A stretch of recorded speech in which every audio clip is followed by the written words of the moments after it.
Buongiorno, oggi vi presentiamo un nostro primo filmetto di una serie consacrata ai luoghi vastiaci, l'abbiamo da scoprire insieme e oggi giusto appunto vi propongo di scoprire un luogo assegnalato con una persona vastiaccia assegnalata.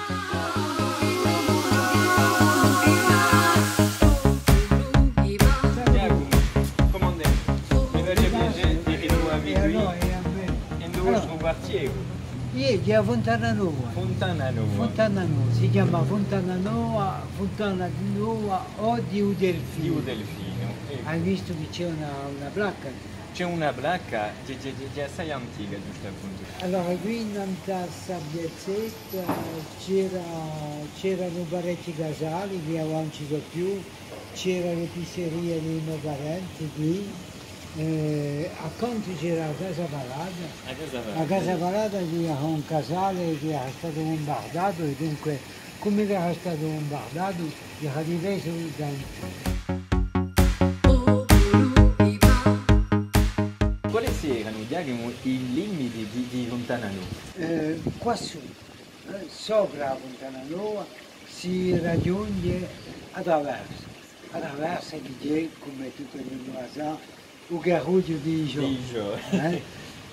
Dopo, quando in fondo si sbocca, prima si sboccavano loro perché non c'era mica la strada. E tu non ci va là? Non ci va là, no. c'era semplicemente un passaggio che si chiamava qui a Fontaniccia, dunque a Fontana e a Fontaniccia.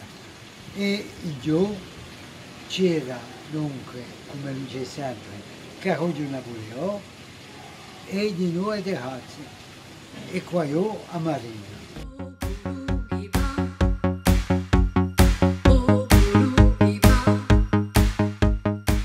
Giacomo, c'erano di noi i personaggi tipici di un luogo.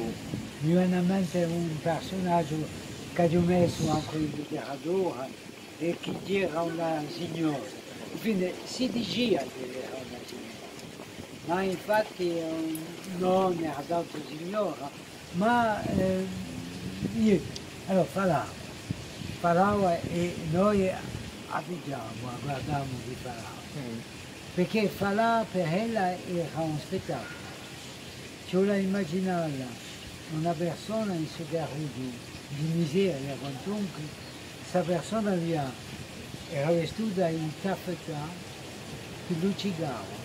Aveva un cappelletto con una piuma e baciano, una banderetta, aveva la sua banderetta e aveva le face à main, un face à main in oro che si gincinava così quando la parlava e che gli sbattia le gusce, era appiccicata a una catinetta e entrava alle pizzerie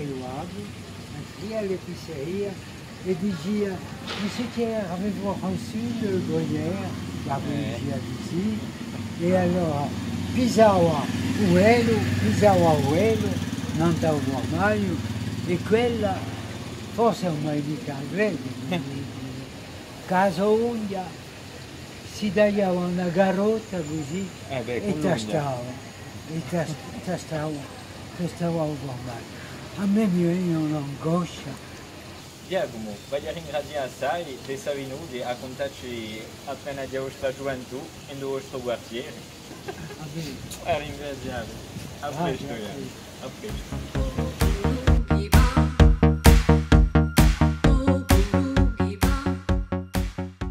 A ringraziarvi di averci seguito per questo primo filmetto in giro ai luoghi vastiaci e vi diamo appuntamento da qui a poco per un altro filmetto. A presto!